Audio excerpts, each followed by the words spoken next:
বাংলাদেশের রাজনীতির মাঠে কি তবে নতুন কোনো মেরুকরণ শুরু হতে চলেছে?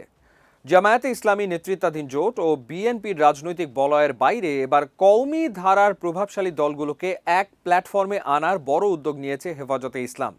এই উদ্যোগ যদি শেষ পর্যন্ত সফল হয় তবে দেশের ইসলামী দলগুলোর ভোট ও সাংগঠনিক শক্তির সমীকরণে বড় ধরনের পরিবর্তন আসতে পারে।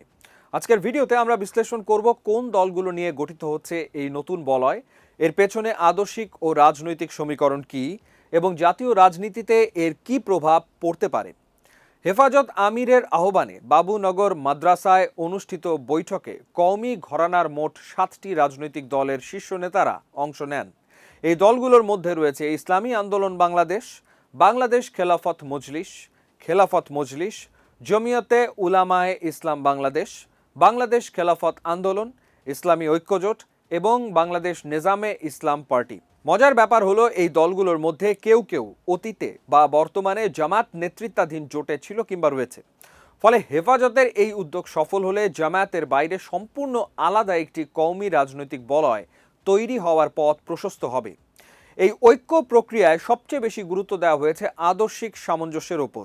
দলগুলোর স্পষ্ট বক্তব্য হলো যে কোনো জোটে গেলে অবশ্যই আহলে সুন্নাত ওয়াল জামাতের আকিদা ও আদর্শ কঠোরভাবে অনুসরণ করতে হবে।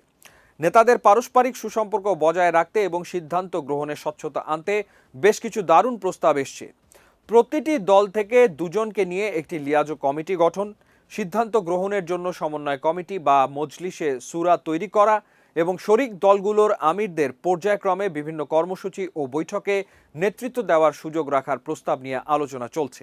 রাজনৈতিক বিশ্লেষকদের মতে দেওবন্দি ধারার হেফাজত নেতারা অতীতে জামায়াতের মওদুদি চিন্তাধারা ও আকিদাগত অবস্থানের তীব্র সমালোচনা করেছেন।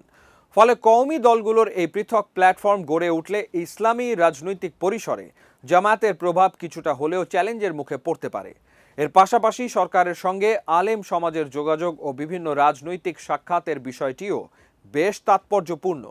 তবে জামায়াতে ইসলামী এই উদ্যোগকে বড় কোনো হুমকি মনে করছে না এবং দলটির মতে এটি কেবল ধর্মীয় বিষয়ে ঐক্যবদ্ধ হওয়ার একটি প্রক্রিয়া। ভবিষ্যতের রাজনৈতিক ময়দানে এই ঐক্য প্রক্রিয়া কেবল কওমি ঘরানার দলগুলোর শক্তি বাড়াবে না, বরং সামগ্রিক রাজনৈতিক সমীকরণেও বড় প্রভাব ফেলবে। জোটের রূপরেখা চূড়ান্ত হলে বিভিন্ন রাজনৈতিক দলের আসন সমঝোতা ও নির্বাচনী কৌশল কেমন হবে তা নিয়েও চলছে নানা জল্পনা কল্পনা। এই নতুন জোটের পথ চলা কতদূর সফল হবে এবং জাতীয় রাজনীতিতে এটি কতটা প্রভাব ফেলতে পারবে তা সময়ই বলে দেবে। প্রাথমিকভাবে এটি একটি নীতিগত ঐক্য ও রাজনৈতিক সমঝোতা হিসেবে শুরু হলেও এর দীর্ঘমেয়াদী প্রভাব পুরো দেশের নির্বাচনী সমীকরণ বদলে দিতে পারে। কওমি ঘরানার এই দলগুলোর ঐক্য কি তবে বাংলাদেশের রাজনীতিতে নতুন কোনো মোড় আনবে? আপনাদের কি মনে হয়, জামায়াতের বাইরে এই নতুন শক্তি কি দেশের রাজনীতিতে বড় কোনো প্রভাব ফেলতে পারবে? কমেন্ট বক্সে আপনাদের মতামত জানান। ভিডিওটি ভালো লাগলে লাইক ও শেয়ার করতে ভুলবেন না। সবাই ভালো থাকবেন।